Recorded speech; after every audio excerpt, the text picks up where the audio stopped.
Saudara sekalian, pagi hari ini kita mau merenungkan firman Tuhan di dalam anugerah Tuhan dan kita mau berdoa sekali lagi. Tuhan, kami tidak sanggup berkata-kata karena keajaiban Tuhan menelan kami, menelan hati kami, menelan hidup kami. Terima kasih Tuhan, pagi hari ini Tuhan memberikan firman yang Tuhan sudah siapkan untuk gereja ini. Hamba hanyalah pipa yang menyalurkan, pipa yang kotor, pipa yang tidak beres. Tapi yang Tuhan bersihkan dengan darah Yesus dan Tuhan pakai untuk menyalurkan. Kalau bukan Roh Kudus, hamba tidak ada gunanya sama sekali. Kiranya Roh Kudus yang berkata-kata langsung di dalam hati kami. Sebab hamba tidak bisa berbicara kepada hati kami. Hamba hanya bisa berkata-kata di telinga, tapi Roh Kudus yang meneruskan itu di dalam hati kami. Dalam nama Tuhan Yesus kami berdoa. Amin. Saudara sekalian, keajaiban Allah menghasilkan pujian kepada Tuhan. Di dalam 100 tahun yang lalu, alat musik dan sound system tidak secanggih sekarang, sehingga kalau kita melihat pujian yang dinaikkan di dalam video, saudara, pada waktu KKR Billy Sunday sangat sederhana. Kita melihat video pendek dari KKR, seorang pemberita Injil yang bernama Billy Sunday, yang berkhotbah kurang lebih 100 tahun yang lalu di Amerika Serikat.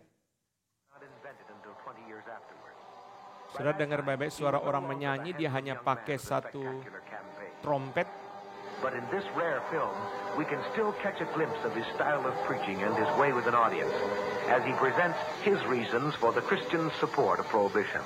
Present to all you good friends today, Mr. Billy Sunday, the man who has spoken to more people than any other man who has ever lived. And we invite you to join with this great crowd here in Winona in this great day we're having. Mr. Sunday. Folks, I'm going to talk to you a little while this afternoon on the issue. Hanya begitu saja, saudara. Oke, cukup. Hanya begitu saja, saudara sekalian nyanyi satu alat musik supaya nadanya tidak keliru, lalu mereka memuji Tuhan. 100 tahun kemudian setelah alat musik menjadi bermacam-macam, sound system menjadi lebih canggih, tapi kita melihat kebaktian yang memuji Tuhan juga menggunakan alat musik yang sangat sederhana. Saya memperlihatkan kepada saudara satu video dari camp, dari konferensinya Together for the Gospel tahun 2018 di Amerika. 12.000 anak muda memuji Tuhan hanya menggunakan satu piano dan mereka memuji Tuhan. Ini salah satu hal yang sangat mengagumkan, kebesaran Tuhan. Lalu mereka meresponi kebesaran Tuhan itu dengan pujian.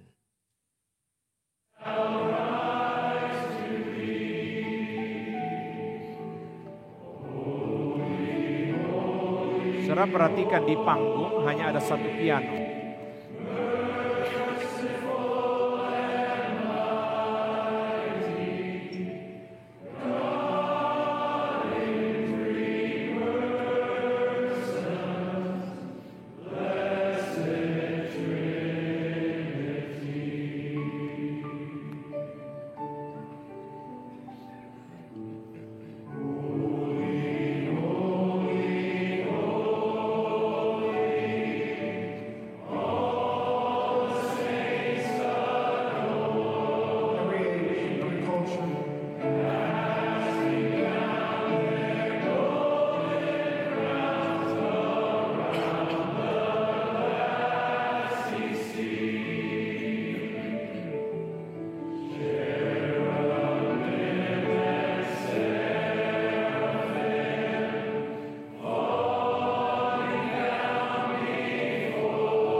Ketika kita mengerti keajaiban Tuhan, kita memuji Tuhan dari hati kita, ada alat musik, tidak ada alat musik, ada suasana yang baik, suasana yang tidak baik, kita mau memuji Tuhan karena Dia patut dipuji dari hati kita, dari suara kita memuji Dia yang hebat. Saudara, tema ini diambil dari kitab Ayub, tetapi kita tidak merenungkan kitab Ayub, kita akan merenungkan kitab Kisah Para Rasul. Karena Kisah Para Rasul adalah kitab yang mencatat tentang keajaiban keajaiban Allah di dalam gereja. Keajaiban Allah di dalam gereja. Mari kita membaca bagian yang pertama, Kisah Para Rasul pasal yang ke-9. Ayat yang ke-3 sampai dengan ayat yang ke-6. Kita akan melihat keajaiban Allah yang pertama dalam Kisah Para Rasul adalah pertobatan Paulus. Kisah Para Rasul 9 ayat 3 sampai dengan 6. Dalam perjalanannya ke Damsyik, ketika ia sudah dekat kota itu, tiba-tiba cahaya memancar dari langit mengelilingi dia. Ia rebah ke tanah dan kedengarannya lah olehnya suatu suara yang berkata kepadanya, Saulus, Saulus, mengapakah engkau menganiaya aku? Jawab Saulus, siapakah engkau Tuhan? Katanya, akulah Yesus yang kau aniaya itu. Akulah Yesus yang kau aniaya itu. Akulah Yesus yang kau aniaya itu. Tetapi bangunlah dan pergilah ke dalam kota. Di sana akan dikatakan kepadamu apa yang harus kau perbuat. Saudara, Paulus itu adalah seorang teroris, seorang radikal. Kalau saudara membaca di dalam Kisah Para Rasul, dia bersaksi atau dicatat 3 kali, pasal 9, pasal ke-22, dan pasal yang ke-26. Darrell Bock mengatakan 3 kali mencatat pertobatan Paulus, mau menyatakan betapa hebatnya Tuhan, Allah yang aktif bekerja, sampai 3 kali. Saudara, John Calvin mengatakan pertobatan Paulus itu adalah anugerah Tuhan, belas kasihan Tuhan yang paling ajaib. Kenapa saudara? Karena Paulus diselamatkan pada saat dia membenci Injil keselamatan. Paulus dijadikan orang Kristen pada saat dia sedang mau membunuh orang Kristen. Jadi saudara sekalian, kita melihat di sini bahwa apa yang Tuhan kerjakan kepada Paulus sangat berbeda dengan apa yang di dalam pikiran dia sendiri. Dia tidak mau menjadi orang Kristen. Bukan saja dia tidak mau menjadi orang Kristen, dia sedang mau membunuh orang Kristen. Saudara baca di dalam Kisah Para Rasul, banyak sekali catatan yang sangat menyedihkan. Paulus bersaksi dalam pasal 26, dia berkata, dalam rumah-rumah ibadat itu, aku sering menyiksa mereka dan memaksa mereka untuk menyangkal iman. Dia menyiksa mereka, dia membinasakan jemaat, menangkap, menyeret, dia menganiaya sampai mati. Dia membawa surat resmi. Itu semua adalah catatan-catatan Kisah Para Rasul tentang bagaimana Paulus membunuh orang Kristen. Setiap kali saudara melihat anak-anak yang melawan Tuhan, jangan putus asa.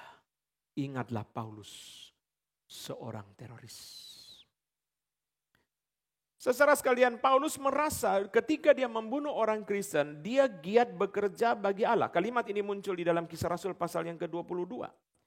Dia giat bekerja bagi Allah. Jadi Paulus bukan saja tidak merasa salah atas membunuh orang Kristen, dia percaya itu pelayanan. Membunuh orang Kristen itu adalah giat bekerja bagi Allah. Itu sebabnya saudara sekalian, Paulus adalah bagi saya seorang teroris di dalam pengertian yang paling sempurna. Pertama, teologinya radikal dalam pikirannya. Kedua, hatinya penuh dengan kebencian. Ini adalah 2 ciri khas daripada teroris.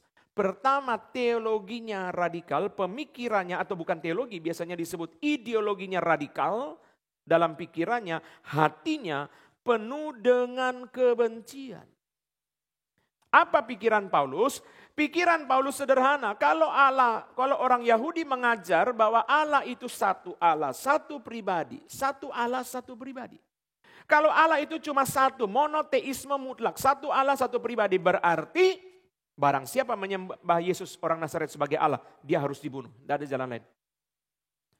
Kalau orang Yahudi mengajarkan bahwa Allah itu esa, satu Allah, satu pribadi, berarti orang Kristen yang menyembah Yesus orang Nazaret harus dibunuh. Itu saja. Itu adalah dasar daripada pikiran dia. Sangat kejam. Saudara baca di dalam Kisah Para Rasul dikatakan dia menangkap perempuan, laki, perempuan, dia bunuh semua. Dia bunuh semua. Apa yang membuat Paulus bertobat? Yang membuat Paulus bertobat adalah Tuhan Yesus. Kenapa waktu dia bertemu Yesus ada cahaya? Cahaya itu perlu untuk mempersiapkan Paulus menerima kunjungan ilahi. Paulus ini orang Yahudi. Jadi orang Yahudi itu sangat percaya fenomena supranatural. Jadi kalau Allah mau datang, malaikat mau datang, mesti ada sesuatu yang bersifat supranatural. Karena itu cahaya muncul dulu, kata Paulus, cahaya yang lebih terang dari cahaya matahari muncul, lalu kemudian Tuhan Yesus datang. Saudara, apa yang kita belajar dari pertobatan Paulus, saudara, Tuhan menekuk dia. Pertanyaan yang saya mau jawab di dalam bagian ini, saudara, adalah kenapa Paulus dimenangkan melalui Tuhan Yesus sendiri? Kenapa tidak ada rasul yang memberitakan Injil kepada Paulus? Kenapa tidak ada diaken yang memberitakan Injil kepada Paulus? Kenapa harus Yesus sendiri? Karena tidak mungkin. Kok memberitakan Injil? Belum menginjili saja dia sudah bunuh kok. Orang yang tidak menginjili dia saja dia bunuh, apalagi yang menginjili dia. Itu sebabnya saudara, Tuhan Yesus datang dan Tuhan Yesus menekuk dia. Menekuk. Di sini pelajaran yang pertama yang kita belajar daripada Paulus, saudara, adalah saudara, keajaiban Allah. Sebelum seorang itu dipakai Tuhan luar biasa, Tuhan harus tekuk dia dulu.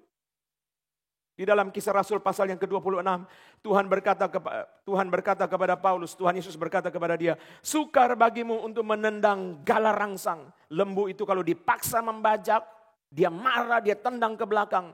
Lalu petani biasa kasih tombak, supaya kalau dia tendang, kakinya kena tombak. Kalau zaman sekarang mereka pakai papan, dikasih paku.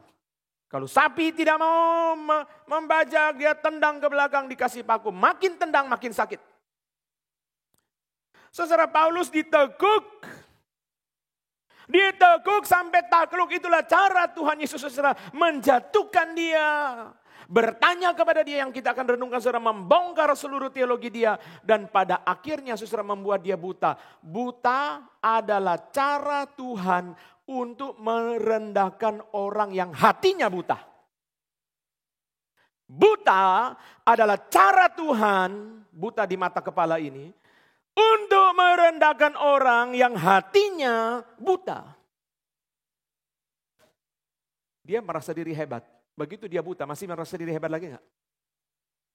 Tidak ada orang buta merasa diri hebat.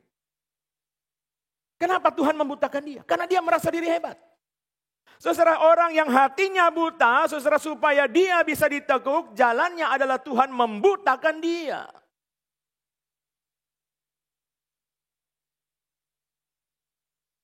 Hati-hati, saudaraku.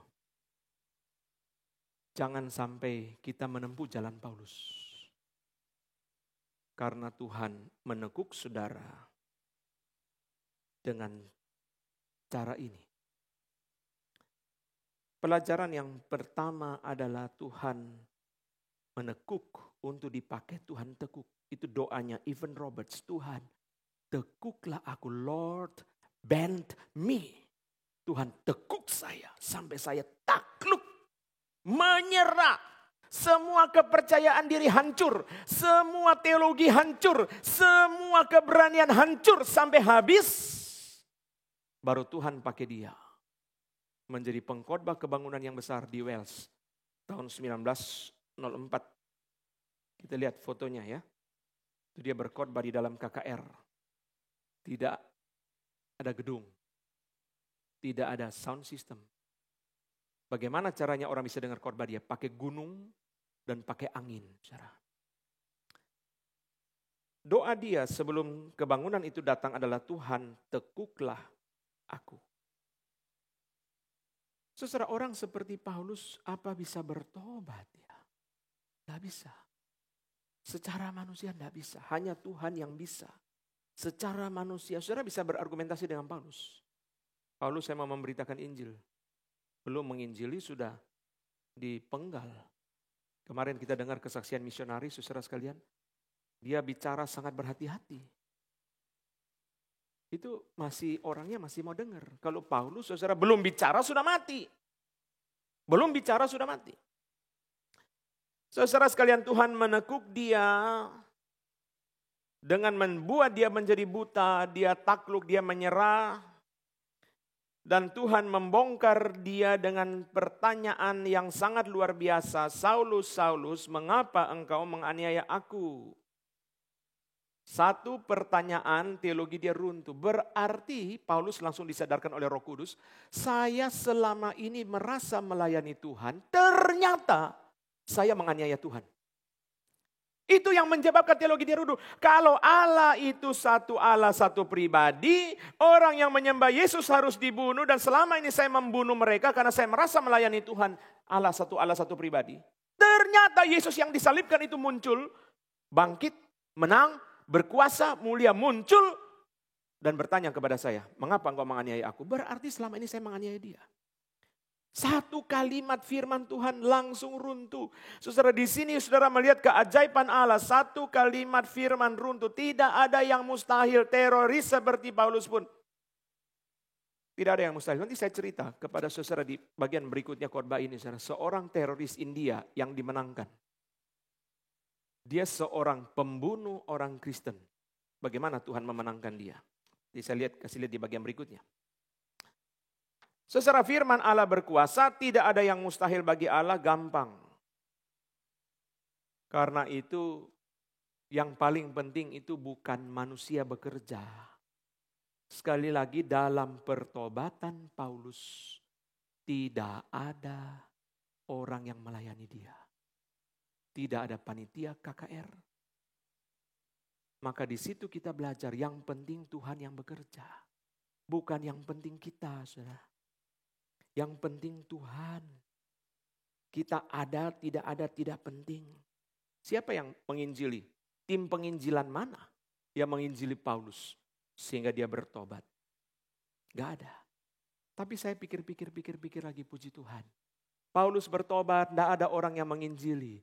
Supaya setelah dia dimenangkan tidak ada yang mencuri kemuliaan Tuhan. Kalau Paulus bertobat karena ada manusia yang memberitakan Injil, hari ini ada orang yang sangat mencuri kemuliaan Tuhan. Charles Spurgeon bertobat melalui badai salju. Dia masuk ke gereja kecil. Pendeta gak bisa datang. Seorang majelis yang tidak persiapan khotbah naik ke atas mimbar. Buka ayat langsung berkhotbah. Seadanya saja. Lalu Charles Spurgeon terima Yesus. Setelah Charles Spurgeon menjadi pengkhotbah terkenal. Dia umumkan di atas mimbar. Saya mau bertemu dengan majelis yang pernah berkhotbah di gereja kecil itu, bulan sekian, tanggal sekian, saya terima Yesus. 3 majelis maju mengaku mereka yang berkhotbah. Bayangkan ya, palsu semua itu, saudara. Giliran curi kemuliaan, semua kepengen tampil, saudara. Kok bisa orangnya tidak ada hati nurani? Ini pekerjaan Allah loh. Kok bisa dia maju, dia ngaku, saudara. Itu bukan dia yang berkhotbah. Saudara, puji Tuhan, Paulus bertobat, tidak ada yang berkhotbah supaya tidak ada orang mencuri kemuliaan Tuhan. Karena kita manusia ini sangat gampang mencuri kemuliaan Tuhan. Oswald Sanders mengatakan, godaan orang percaya itu, ujian kerendahan hati bagi orang percaya itu bukan ujian yang paling berat. Yang paling berat itu cacian. Kalau orang Kristen dipuji, oh jangan. Itu Tuhan, bukan saya. Tapi begitu dimaki, kamu gak tahu siapa saya? Gereja ini bisa ada karena saya. Kalau saya tidak ada, gereja ini runtuh. Waduh, saya kalau dengar orang cerita begitu, gak tahu doanya jadi apa, gak tahu. Susah berdoanya. Saya pernah ketemu orang seperti itu. Bapak harus tahu ya satu hal ya, kalau bukan karena saya, KKR Patong gak bisa jalan. Wow. Karena saya. Saya ini KKR Patong bisa jalan. Saudara sekalian, Paulus bertobat karena tidak ada yang mustahil bagi Allah. Karena firman Allah begitu berkuasa. Satu kalimat saja Tuhan sudah menjatuhkan dia. Apa yang kita belajar daripada pertobatan Paulus? Yang penting Tuhan bekerja. Yang penting Tuhan bekerja, dan Tuhan bekerja memakai dia dengan jalan menekuk dia. Orang yang mau dipakai Tuhan harus ditekuk dulu. Orang yang mau dipakai Tuhan harus ditekuk dulu. Ini pelajaran dari Paulus. Pelajaran dari Paulus adalah Tuhan bekerja, tidak ada yang mustahil. Yang penting Tuhan mau bekerja atau tidak. Apa yang Yesus katakan kepada dia? Akulah Yesus yang kau aniaya. Seperti Yesus bilang sama Petrus, seolah-olah bilang sama Petrus, akulah Yesus yang kau sangkali. Akulah Yesus yang kau kianati. Akulah Yesus yang kau tolak. Akulah Yesus yang kau tinggalkan. Demas. Akulah Yesus yang kau ragukan itu. Itu yang kita perlu. Kita perlu adalah Tuhan, perkenalkanlah dirimu kepada saya supaya saya ditekuk. Itulah pekerjaan Allah, menekuk saya dengan cara Tuhan memperkenalkan diri kepada saya yang berbeda. Saya tidak bahas di sini karena waktu. Bagaimana Tuhan perkenalkan diri kepada Stefanus, kepada Yohanes, kepada Yesaya. Beda. Setiap orang Tuhan perkenalkan dirinya beda. Kepada Paulus, Yesus berkata, akulah Yesus yang kau aniaya itu. Akulah Yesus yang kau khianati itu. Akulah Yesus yang kau tinggalkan itu. Itu yang kita mesti minta. Tuhan berikan kepada saya perkenalan itu Tuhan. Berikan kepada saya firman yang membawa saya bertemu dengan Yesus. Lalu Yesus berkata kepada saya, akulah Yesus yang kau aniaya itu. Itulah cara Tuhan menekuk kita. Saudara bilang sama Tuhan, Tuhan jangan bikin saya buta, Tuhan jangan. Saudara kalau hatimu keras sekarang, saudara doa gitu sama Tuhan. Tuhan jangan Tuhan. Saya berkata kepada saudara, 2 jalan paling ampuh dari Tuhan menekuk orang, buta sama stroke. Tapi saya jangan saudara balikin pikiran ini ya. Oh kalau gitu orang yang stroke dia ditekuk sama Tuhan, bukan. Tapi Tuhan mau tekuk orang, 2 jalan itu paling gampang. Mendadak mati sebelah, langsung lemes. Mendadak buta, Paulus mendadak buta. Kenapa harus buta? Buta supaya dia sadar dia bukan siapa-siapa. Supaya dia sadar dia perlu Tuhan, Tuhan menekuk dia. Tetapi yang harus saudara minta kepada Tuhan adalah Tuhan tekuk saya dengan cara perkenalkan dirimu. Perkenalkanlah dirimu, nyatakanlah dirimu. Itu yang saya minta Tuhan. Tolong Tuhan jangan bikin saya buta, lembutkanlah hati saya dan perkenalkan dirimu. Akulah Yesus yang kau aniaya, akulah Yesus yang kau ragukan, akulah Yesus yang kau tinggalkan, akulah Yesus yang kau khianati. Itu yang kita mesti minta. Keajaiban Allah yang saya perkenalkan di sini bukan pertobatan Paulus. Dari seorang teroris menjadi seorang penginjil, yang saya mau perkenalkan keajaiban Allah di sini adalah Tuhan memperkenalkan kemuliaannya. Yang unik itu kepada Paulus. Itu cara Tuhan menekuk, itu cara Tuhan bekerja. Apa yang kita belajar dari Paulus? Tuhan bekerja mempertobatkan Paulus, Tuhan bekerja menekuk Paulus dengan cara memperkenalkan dirinya. Akulah Yesus yang kau aniaya. Waktu itu Paulus, semua dosa Paulus dibongkar. Kenapa saudara? Karena selama ini dia bukan menganiaya orang Kristen saja. Dia menganiaya Kristus sebab gereja adalah tubuh Kristus. Kalau kamu menganiaya gereja, sama dengan kamu menganiaya Kristus, sebab gereja adalah tubuh Kristus. Akulah Yesus yang kau aniaya itu. Minta sama Tuhan, supaya Tuhan Yesus perkenalkan dirinya kepada kita, supaya setelah kita mengenali dia, kita ditaklukkan, kita ditekuk. Kita dibuat takluk, kita dibuat menyerah. Akulah Yesus yang kau aniaya itu, kata Yesus. Akulah Yesus yang kau aniaya. Akulah Yesus yang kau khianati. Minta supaya waktu saudara berbuat dosa, Tuhan berbicara kepada saudara melalui firman dan berkata kepada saudara, akulah Yesus yang kau khianati itu. Akulah Yesus yang kau tinggalkan itu. Akulah Yesus yang kau lukai itu. Akulah Yesus yang kau sangkali seperti Petrus. Akulah Yesus yang kau ragukan seperti Yohanes Pembaptis. Akulah Yesus yang kau tinggalkan seperti Demas. Keajaiban yang saya sharing di sini bukan teroris diubah menjadi penginjil, itu memang ajaib. Pekerjaan Allah itu ajaib. Tapi yang ajaib di sini adalah Tuhan perkenalkan dirinya. Akulah Yesus yang kau aniaya. Paulus, kenalkah kau akan aku? Kata Yesus, akulah Yesus yang kau aniaya. Waktu Raja Uzia mati, seluruh Yehuda goncang. Tuhan memperlihatkan dirinya kepada Yesaya. Duduk di atas tahta dengan jubahnya yang menjulang. Tahtanya yang tinggi, jubahnya memenuhi bait suci. Saudara, Yesaya melihat Tuhan yang mulia. Seolah-olah Tuhan berkata kepada Yesaya, tenang. Tenang Yesaya, aku duduk diam di sini. Aku tidak meninggalkan kamu. Saudara lihat beda. Saya bisa sharing kepada saudara lebih banyak lagi bagaimana Yesus memperkenalkan diri. Tetapi saudara, keajaiban Allah di sini adalah Yesus memperkenalkan diri secara unik. Untuk menekuk kita. Untuk mempertobatkan kita. Kita minta saudara kepengenalan akan Yesus yang unik. Tuhan berikan kepadaku perkenalan dirimu yang unik Tuhan. Supaya saya ditekuk. Kita tidak bisa ditekuk oleh uang, kita tidak bisa ditekuk oleh militer, kita tidak bisa ditekuk oleh siapapun tidak bisa menekuk kita. Yang bisa menekuk kita adalah ketika Yesus memperkenalkan diri. Memperkenalkan diri. Lalu kita takluk. Saudara lihat waktu Yesus melihat kepada Petrus yang menyangkal Yesus. Petrus menyerah. Yesus perkenalkan diri dengan wajah yang berdarah barangkali saudara.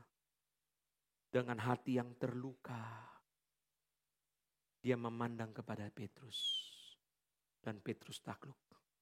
Seolah-olah waktu Yesus melihat Petrus, Yesus berkata, akulah Yesus yang kau khianati Petrus. Itu keajaiban Allah yang harus kita minta.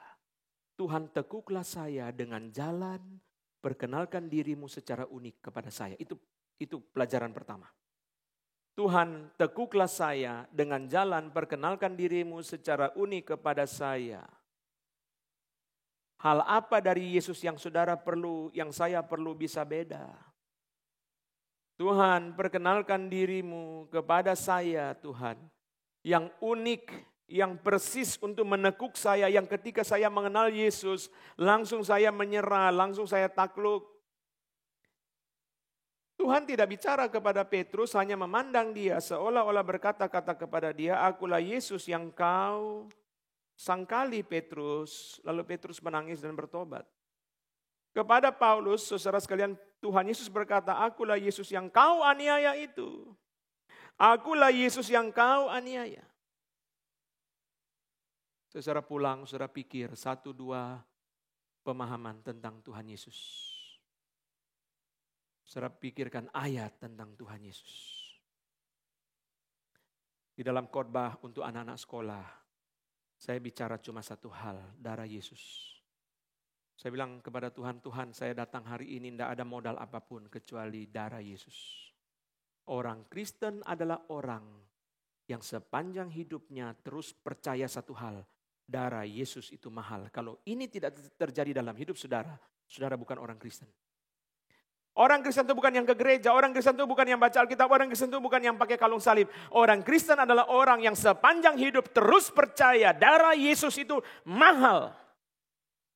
Waktu dia melayani, dia berkata darah Yesus itu mahal. Waktu dia menderita, dia berkata darah Yesus itu mahal. Waktu dia dicobai, dia berkata darah Yesus itu mahal. Waktu dia dikhianati, dia berkata darah Yesus itu mahal. Yang terus dia pegang sepanjang hidup, itu namanya orang Kristen.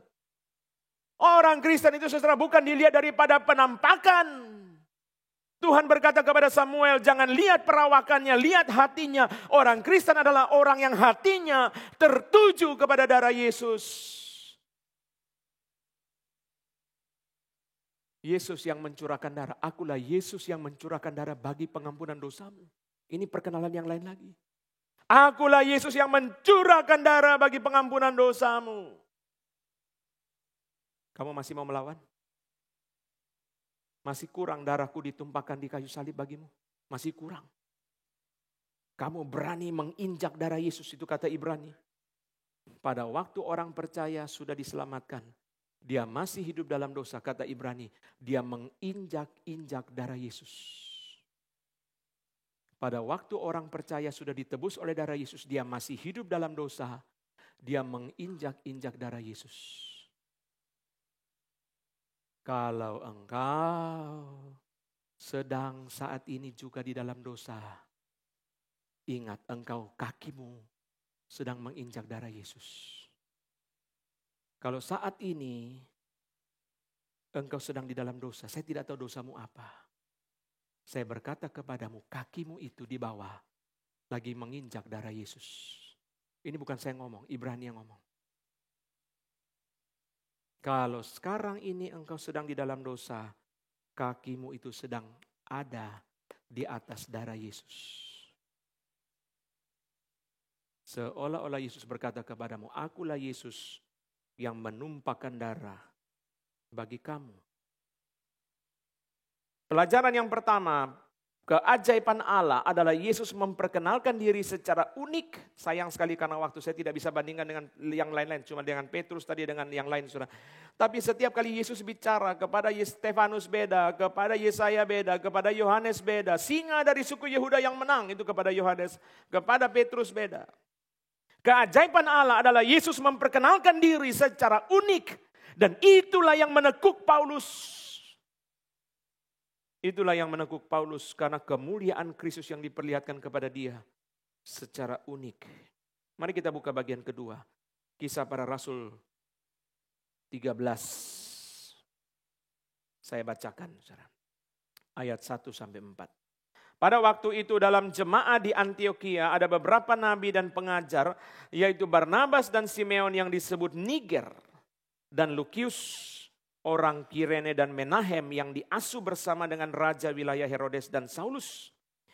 Pada suatu kali ketika mereka beribadah kepada Tuhan dan berpuasa, berkatalah Roh Kudus, khususkanlah Barnabas dan Saulus bagiku untuk tugas yang telah kutentukan bagi mereka. Maka berpuasa dan berdoalah mereka, dan setelah meletakkan tangan atas kedua orang itu, mereka membiarkan keduanya pergi. Oleh karena disuruh Roh Kudus, Barnabas dan Saulus berangkat ke Seleukia, dan dari situ mereka berlayar ke Siprus. Keajaiban Allah yang kita renungkan dalam bagian yang kedua di sini adalah Roh Kudus. Roh Kudus dan Roh Kudus.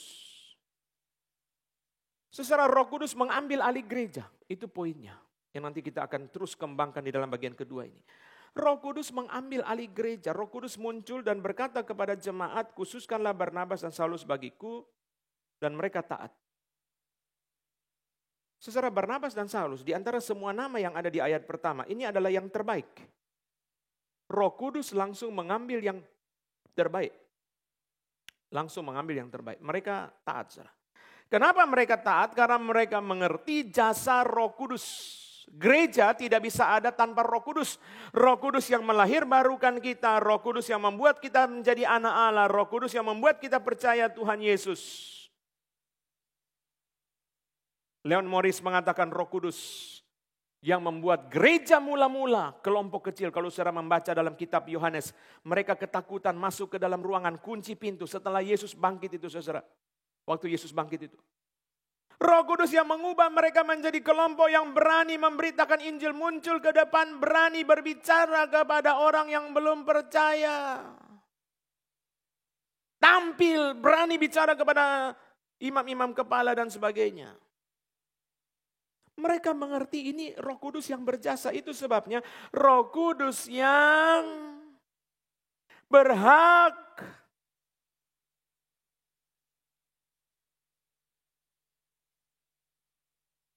Saudara, sekalipun Paulus dan Barnabas adalah orang-orang yang berbakat, mereka tunggu. Tunggu. Sampai Roh Kudus memanggil. Matthew Henry mengatakan, saudara, Barnabas dan Saulus tidak mau melangkah sekalipun tuaian itu melimpah. Mereka tunggu Roh Kudus memanggil. Tuhan Yesus berkata, tuaian itu memang banyak, tetapi pekerja sedikit. Karena itu apa? Minta, berdoa. Tuhan Yesus tidak berkata, tuaian memang banyak, pekerja sedikit. Karena itu serahkan dirimu, segera melangkah, bertindak, jangan diam saja. Tidak. Tuhan Yesus berkata, tuaian memang banyak, pekerja sedikit, tetapi berdoa.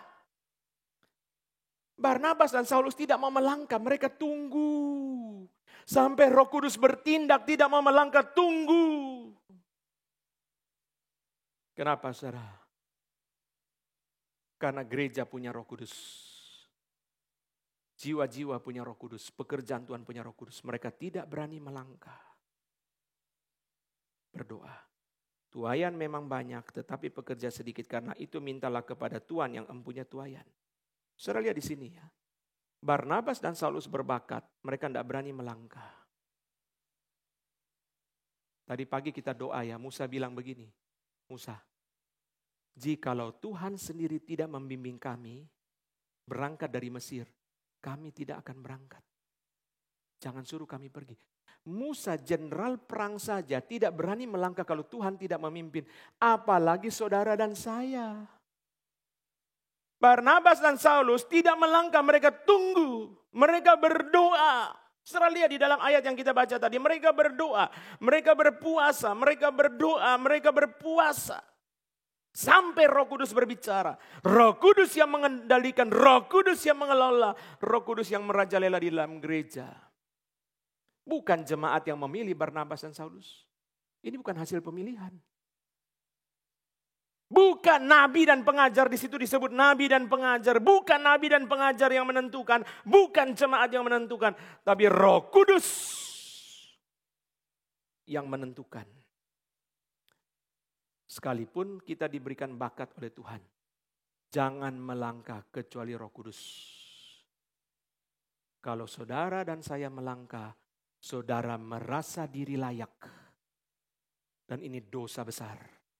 Yohanes Pembaptis berkata, membuka tali kasutnya pun aku tidak layak. Barnabas dan Saulus sangat berbakat, mereka tidak berani melangkah, tunggu. Tuaian memang banyak, mereka tidak berani melangkah, tunggu. Kenapa? Karena Yesus sudah memberitahu, minta, bukan bertindak. Tuaian memang banyak, tetapi pekerja sedikit. Yesus berkata, tidak berkata bertindak, tapi minta. Keajaiban Allah di dalam gereja mula-mula adalah Roh Kudus. Maka kitab Kisah Para Rasul salah nama. Yang benar adalah Kisah Roh Kudus. Roh Kudus yang merajalela dalam gereja mula-mula.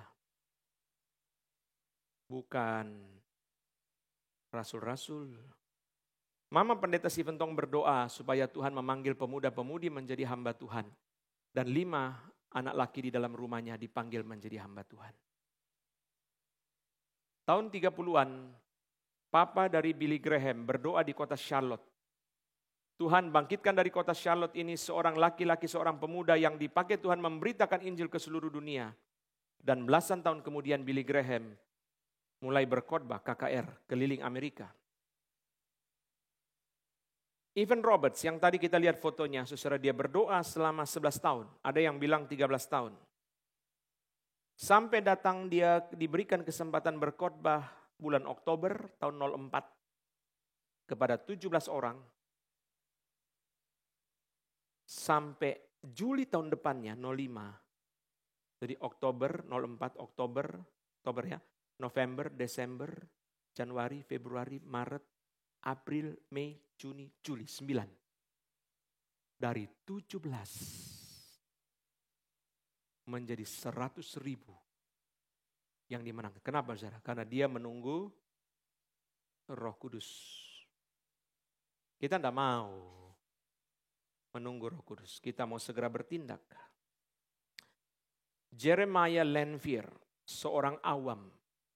Kerja gak sukses, berhenti. Gereja panggil dia, yuk bikin persekutuan doa.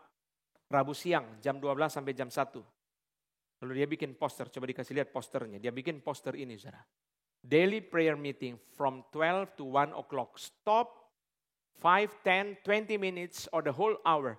As your time admits. Ikut saja doa jam 12 sampai jam 1. 5 menit saja juga gak apa-apa. Tanggal 20 sekian September, 23 atau 27 September tahun 1857. Dia pasang poster ini depan gereja di Manhattan di New York, saudara. Dia masuk mulai berdoa sendiri. Setengah jam kemudian tambah 1 orang. Menjelang jam 1 tambah 4 orang. Menjadi 6 orang. Itu bulan September. 6 bulan kemudian, yang berdoa di New York menjadi 10.000. 10.000 tunggu Roh Kudus. Saudara, Roh Kudus yang berhak menentukan gereja. Tugas kita adalah berdoa, tugas kita adalah peka dan taat. Saudara, lihat Roh Kudus memakai yang terbaik. Di antara nama-nama yang muncul di dalam ayat pertama, ada Barnabas, Simeon, Lukius, Menahem, Saulus. 5 orang yang disebut, 2 yang diambil itu Barnabas dan Saulus yang terbaik. Roh Kudus berhak memakai yang terbaik. Jadi kalau saudara orang Kristen yang benar, saudara mesti bilang di kantormu kepada karyawanmu, terutama anak muda, kalau yang tua-tua jangan ya. Kalau masih muda, bilang sama dia, kalau Tuhan panggil kamu jadi hamba Tuhan, kami dukung. Jangan saudara larang-larang, waduh sayang ya, kamu orang marketing yang terbaik di perusahaan ini. Kalau kamu jadi hamba Tuhan, penjualan kita tinggal separuh. Berarti kamu menjadi batu sandungan bagi Tuhan. Roh Kudus mau pakai yang terbaik. Salah satu contohnya adalah John Sung. John Sung yang dipakai berkhotbah di KKR di Asia pada awal abad 20. Dia memperoleh gelar PhD dari Ohio State University dalam bidang kimia. Dan dia dipilih masuk ke dalam komunitas yang sangat bergengsi. Namanya Phi Beta Kappa Academic Society di Amerika, masih ada sampai sekarang. Phi Beta Kappa itu adalah komunitas akademik yang paling bergengsi di Amerika. Sampai tahun ini, saudara, Phi Beta Kappa anggotanya 136 meraih hadiah Nobel. John Sung salah satunya. Bukan dia meraih Nobel, John Sung salah satu anggota dari Phi Beta Kappa. Sangat pintar. Tuhan panggil, tinggalkan semua, menjadi hamba Tuhan. Roh Kudus yang berhak mengatur, Roh Kudus berhak memakai yang terbaik. Keajaiban Allah adalah berkuasanya Roh Kudus. Memimpin gereja dari kelompok yang terpinggirkan menjadi kelompok dominan. Roh Kudus yang membangkitkan Barnabas dan Saulus. Roh Kudus memanggil orang yang terbaik. Roh Kudus yang pilih. Roh Kudus yang memunculkan. Roh Kudus yang merajalela. Saudara, gereja tidak memprotes. Saudara lihat gereja Antioquia mempunyai 2 orang yang terbaik, Barnabas dan Saulus. Tetapi ketika Roh Kudus memanggil mereka dan mereka diutus pergi, ayat 4 berkata, oleh karena disuruh Roh Kudus, Barnabas dan Saulus berangkat ke Seleukia. Sayang, ini orang yang terbaik kok diambil Roh Kudus, dikirim ke tempat lain. Tapi gereja tidak memprotes, gereja mendukung. Itu sebabnya Darrell Bock mengatakan, God loves churches that look beyond their own needs. Tuhan mencintai gereja yang tidak egois. Dari 5 orang, 2 yang terbaik Barnabas dan Saulus, 2 yang terbaik itu diambil dan dikirim oleh Roh Kudus ke daerah lain. Bukankah kami gereja Antioquia perlu? Itu sebabnya gereja kita kalau diberikan banyak berkat, tidak melakukan sesuatu untuk orang di luar. Celaka, tidak merintis cabang, celaka, tidak ada KKR regional, celaka. Ini gereja apa, saudara sekalian? Kalau tidak mempunyai perhatian untuk mereka yang di luar. Darrell Bock mengatakan, God loves churches that look beyond their own needs. Roh Kudus ambil yang terbaik. Khususkanlah mereka untuk tugas yang kutentukan. Dan mereka dikirim keluar dari Antioquia. Gereja Antioquia bukan saja tidak memprotes. Gereja Antioquia menumpang tangan, mendoakan. Dan mengutus mereka pergi, membiarkan mereka pergi. Keajaiban Allah itu adalah gereja yang dipimpin oleh Roh Kudus, termasuk memimpin kita untuk tugas-tugas yang di luar kita. Sejak permulaan, gereja itu sudah dilatih oleh Tuhan, pikirkan mereka yang di luar. Sejak permulaan. Tidak pernah dalam Kisah Para Rasul, gereja dilatih oleh Roh Kudus hanya pikir diri sendiri. Itu bukan gereja, saudara. Itu namanya private club. Sejak permulaan, gereja dilatih oleh Roh Kudus, pikirkan mereka yang di luar. Gak boleh pikirkan diri sendiri.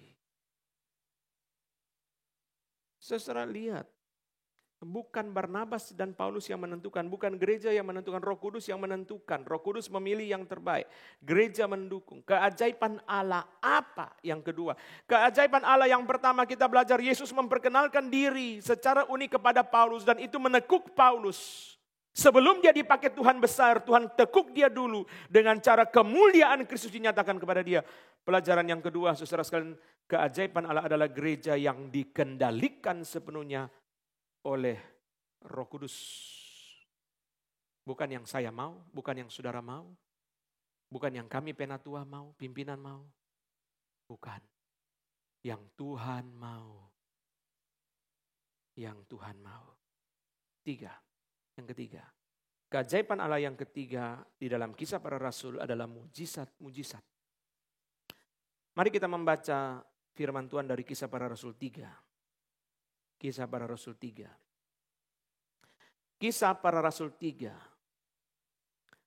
Ayat yang ketiga sampai ketujuh saya bacakan. Kisah Para Rasul 3. Ketika orang itu melihat bahwa Petrus dan Yohanes hendak masuk ke bait Allah, ia meminta sedekah. Mereka menatap dia dan Petrus berkata, lihatlah kepada kami. Lalu orang itu menatap mereka dengan harapan mendapat sesuatu dari mereka. Ayat 6 bersama-sama. Kisah Rasul 3 ayat 6, 1, 2, 3. Tetapi Petrus berkata, emas dan perak tidak ada padaku, tetapi apa yang kupunyai kuberikan kepadamu. Demi nama Yesus Kristus, orang Nazaret itu, berjalanlah. Secara mujizat-mujizat begitu banyak muncul di dalam Kisah Para Rasul. Kalau orang Kristen tidak mengerti, dia main mengambil saja. Oh mujizat, maka gereja harus bermujizat, pendeta harus bermujizat. Saudara lihat, nanti saya perlihatkan kepada saudara dalam bagian ketiga ini. Mujizat diberi oleh Tuhan kepada gereja. Kenapa saudara? Karena dua hal. Pertama, gereja tidak punya apa-apa. Kedua, gereja terus dilawan. Ini dua, nanti kita akan lihat bagian kedua Paulus. Petrus berkata, emas dan perak aku tidak punya. Pasal 4 berkata, Petrus dan Yohanes tidak terpelajar. Pendidikan tidak punya, pengetahuan tidak punya, harta tidak punya. Apa yang mereka punya? In the name of Jesus. Dalam nama Yesus berjalanlah. Nama Yesus. Saya tidak membahas teologi mengenai mujizat di sini, saudara. Tapi kalau saudara membaca penjelasan dari para ahli, mereka akan mengatakan bahwa ketika Petrus berkata demi nama Yesus berjalanlah dan orang itu berjalanlah. Itu bukan hanya bicara tentang mujizat kesembuhan, itu bicara tentang keselamatan orang itu. Karena pasal 4 berkata keselamatan tidak ada dalam siapapun selain di dalam Dia. Sebab di bawah kolong langit ini tidak ada nama lain yang diberikan kepada manusia. Olehnya kita dapat diselamatkan. Kenapa Tuhan melakukan mujizat? Karena gereja tidak punya apa-apa. Maka gereja setelah punya apa-apa, sudah tidak ada mujizat lagi. Sebab kita sudah punya banyak sandaran. Sekarang kita mau bilang kita tidak punya emas perak. Ada emas perak. Sekarang kita mau bilang kita tidak punya pengetahuan. Kita ada pengetahuan dan gelar. Tidak lagi mengandalkan nama Yesus. Itulah sejarah gereja. Sejarah gereja adalah mulai dari nol, merendahkan diri dan berlutut. Setelah gereja menjadi diberkati, maka saudara sekarang sudah tidak lagi bersandar kepada nama Yesus. Emas dan perak aku tidak punya, kata Petrus. Memang mereka sangat miskin, mereka cuma nelayan. Pengetahuan tidak ada, gelar tidak ada, apapun tidak ada. Tapi begitu dia ngomong berjalanlah, orang itu langsung berjalan. Apa itu? Spiritual power. Saudara, ini mirip dengan apa yang terjadi di dalam peristiwa Yesus memberi makan 5.000 orang. Mirip saudara, mirip. Karena murid-murid berkata apa? Tempat ini sunyi, hari sudah malam. Beli roti seharga 200 dinar, uang tidak ada. Suruh mereka pergi ke desa-desa cari sendiri, tidak ada yang buka. Kami tidak punya uang, tidak punya roti, tidak punya toko, tidak punya kendaraan, tidak punya semua. Termasuk tidak punya hati untuk memberi. Yesus berkata, kamu harus memberi mereka makan. Yang penting itu bukan ada atau tidak ada. Yang penting itu Tuhan mau atau tidak mau. ketika Yesus berkata, kamu harus memberi mereka makan. Dari 5 roti dan 2 ikan yang kecil. Itu adalah lunch box dari seorang anak. Punya kotak makan. 5 roti dan 2 ikan yang kecil. Ikan yang seperti jari kecil. Diberi kepada Yesus. Yesus ubah menjadi makanan untuk 5.000 orang. Laki-laki. 12.000 orang totalnya. Kamu harus memberi mereka makan, kata Yesus. Yang penting Tuhan mau apa tidak mau. Bukan ada atau tidak ada. Saudara, tidak ada emas perak pun, ada nama Yesus, ada kuasa Roh Kudus, ada firman Allah. Itu yang mereka andalkan. Saudara, maka firman Tuhan memberikan peringatan kepada kita. Ketika gereja kita sudah diberkati dengan orang yang banyak, dengan segala sesuatu yang ada pada kita, jangan lupa. Itu tidak boleh menjadi andalan kita. Andalan kita adalah nama Yesus, firman Allah, kuasa Roh Kudus.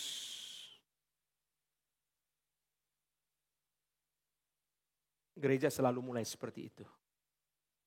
Pendeta Stephen Tong memulai GRI dengan sekian puluh orang doa berlutut sepanjang malam. Dan kebaktian pertama 150 orang yang hadir. Sampai sekarang GRI belasan ribu, mungkin 16-18 ribu di seluruh dunia. Pendeta Kyung Chik Han dari Korea Utara, setelah Korea Utara dikuasai oleh komunis, dia keluar dari Korea Utara, pindah ke selatan dengan 27 pengungsi. Mereka dirikan gereja Yongnak Presbyterian Church. Menjadi puluhan ribu. Pendeta Wak Han Heum dengan sekian belas orang mendirikan Sarang Community Church di Seoul. Jemaatnya sekarang yang beribadah 40 ribu. Saya lihat fotonya ya. Ini adalah gereja partner kita di Seoul, Sarang Community Church. Saya mengikuti doa pagi yang hadir 7.000, saudara, doa paginya. Saya bilang sama Diaken Riawan, kapan doa pagi kita 500 ya? Sudah naik 150 lebih, turun lagi 140 lebih. Kapan? Saya bilang sama Diaken Riawan, doa paginya 7.000, saudara.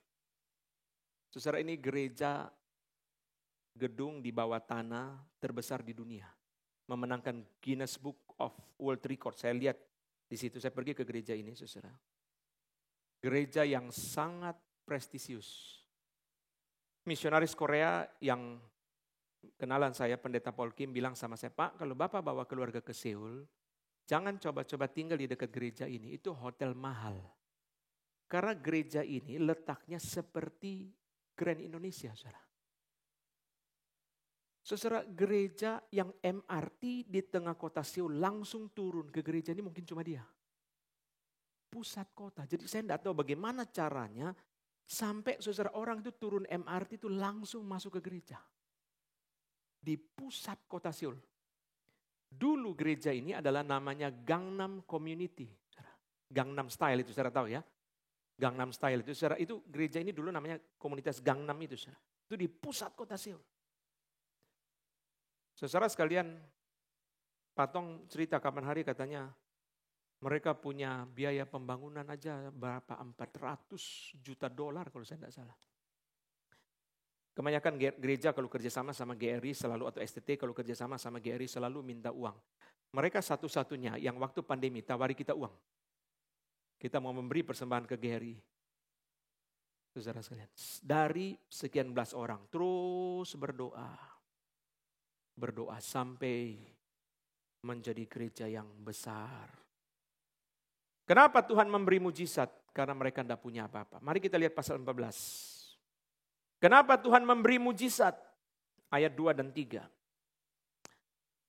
Pasal 14 Kisah Para Rasul. Tetapi orang-orang Yahudi yang menolak pemberitaan mereka memanaskan hati orang-orang yang tidak mengenal Allah dan membuat mereka gusar terhadap saudara-saudara itu.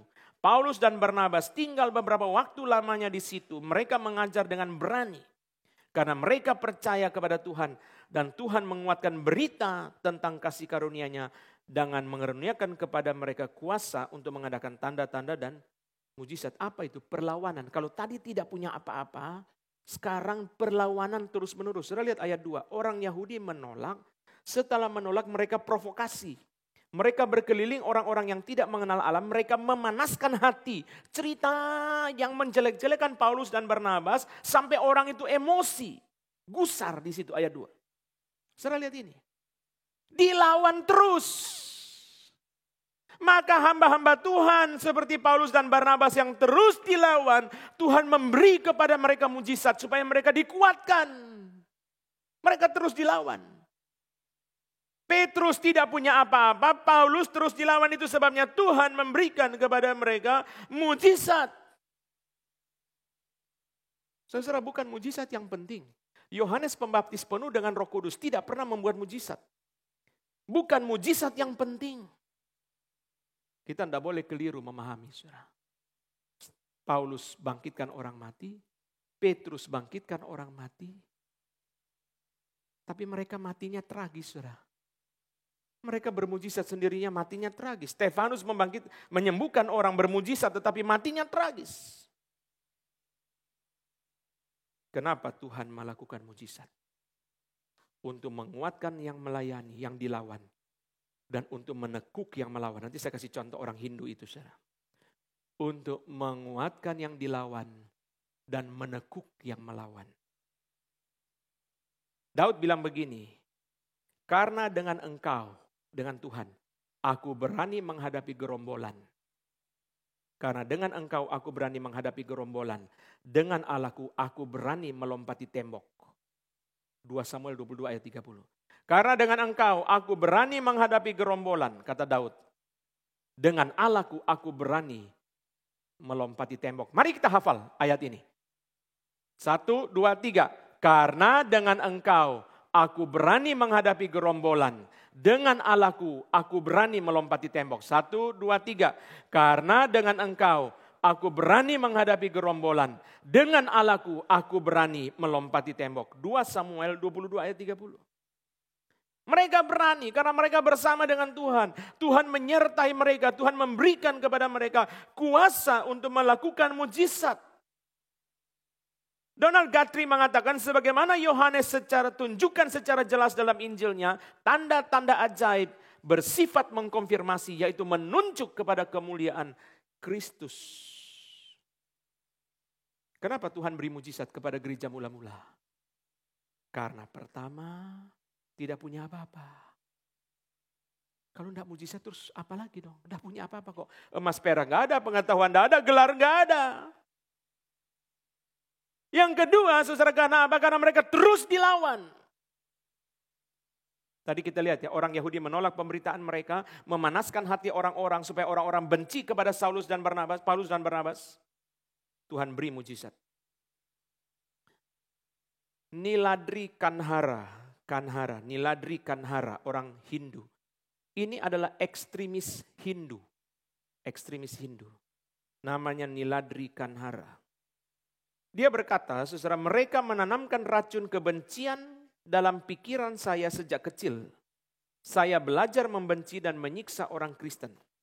Keyakinan saya adalah untuk menyelamatkan agama Hindu, orang Kristen harus disingkirkan. Dia masuk kelompok radikal Hindu. Dan dia bilang, saya menyiksa banyak orang Kristen. Bagaimana Tuhan menghentikan dia? Niladri Kanhara. Saya cari-cari di internet, fotonya tidak ada, saudara. Karena saya rasa kalau ada juga dia mungkin mati, saudara. Tahun 2005, 5 anaknya sakit. Tidak ada penyebabnya, tidak ada penjelasannya.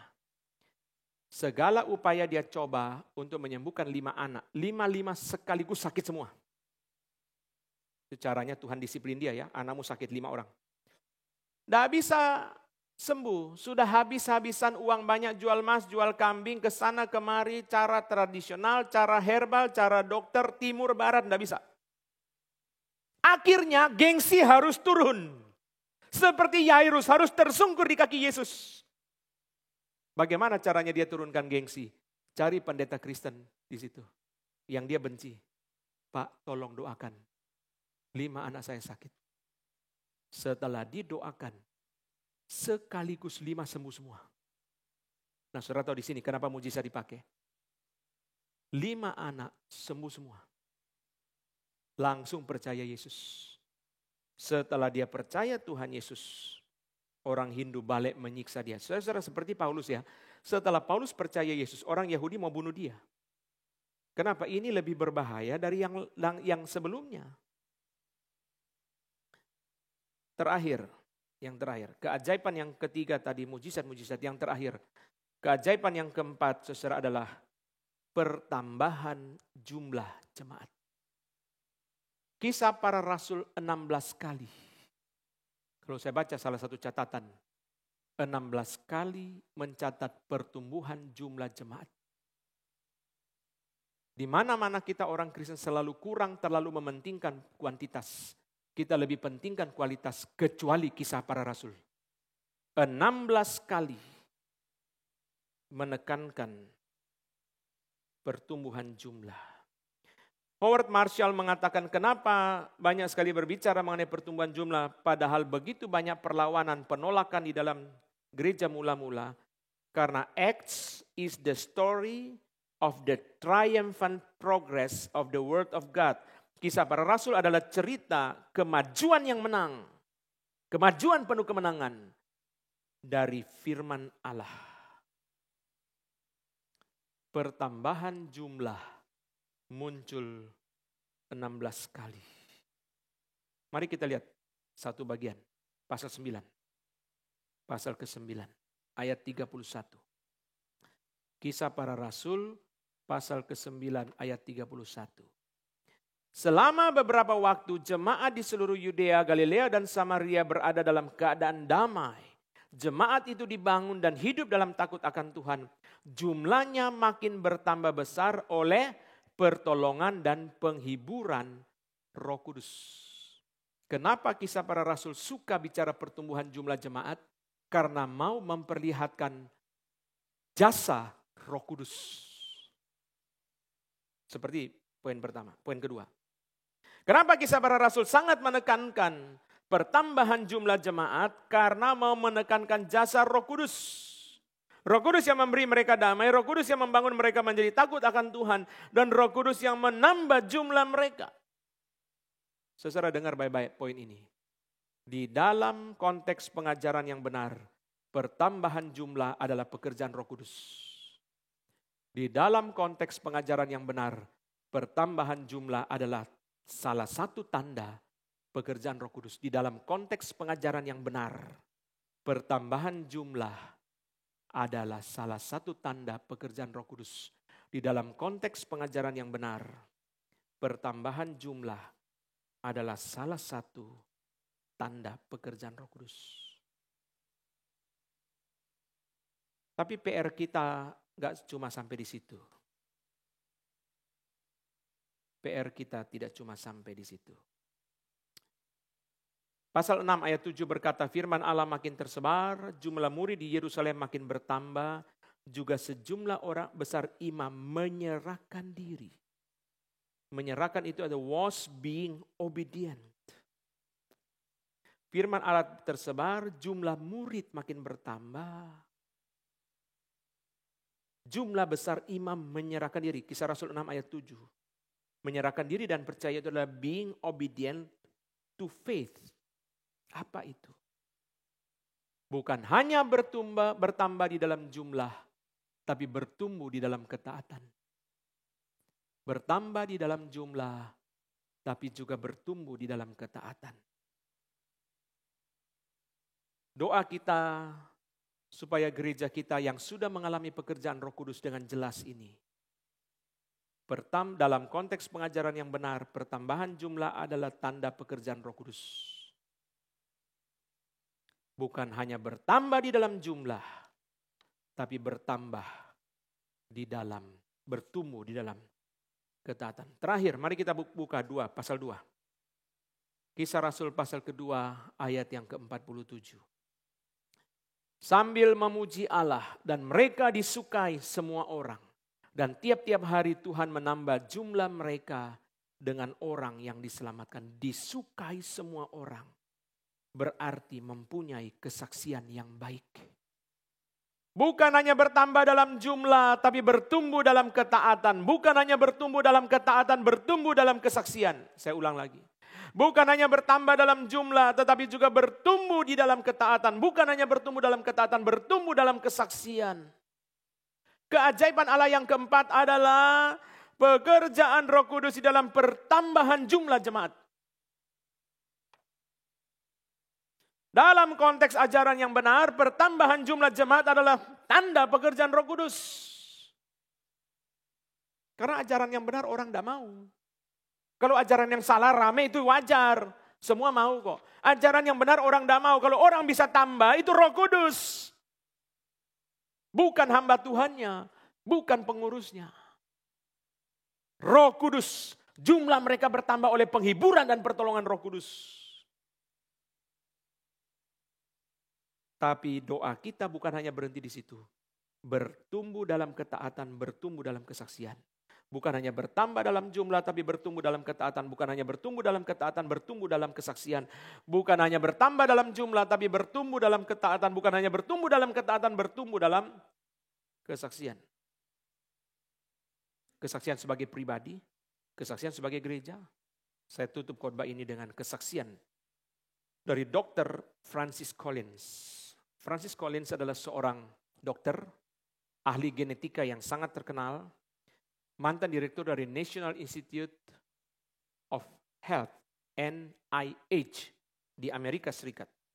Dia menjadi direktur NIH di bawah masa Presiden Bush, Obama, dan juga Trump. Sangat terkenal secara internasional dan Templeton Prize memberikan kepada dia penghargaan, memperoleh Templeton Prize. Kita lihat fotonya, saudara sekalian. Dia memperoleh Templeton Prize.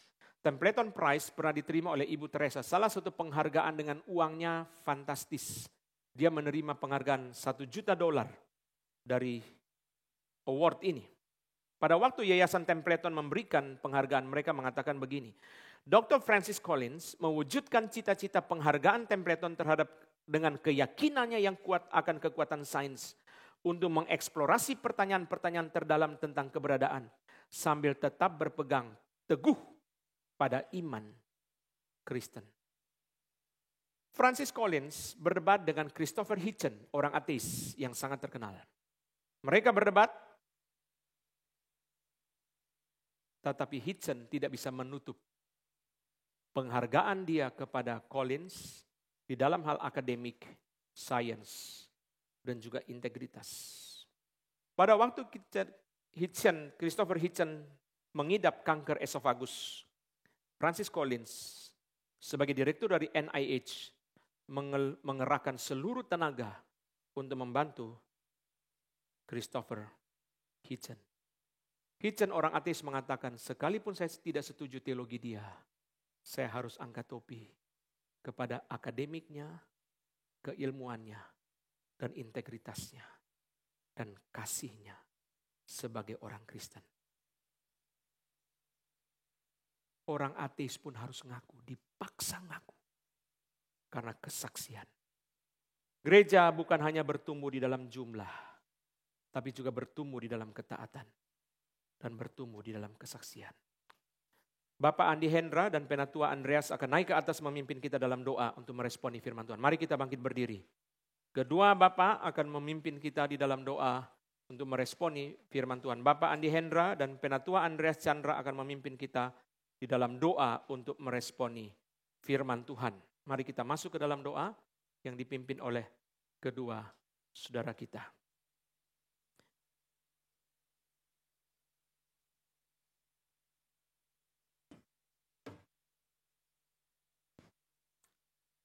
Bapa di surga, kami sungguh bersyukur untuk pemeliharaan Tuhan selama 16 tahun ini. Kami boleh melihat pekerjaan Tuhan yang begitu besar dalam gereja kami. Sekiranya kami sebagai jemaat Tuhan, bila Tuhan terus memberikan kami suatu kehidupan yang menyatakan kasih Tuhan dalam diri kita. Biarlah kami juga menjadi saksi bagi kehidupan kami, bagi kemuliaan Tuhan. Dan biarlah gereja ini makin berkembang untuk selalu memuliakan nama Tuhan. Tuhan, terima kasih dalam nama Yesus. Kami berdoa dan mengucap syukur.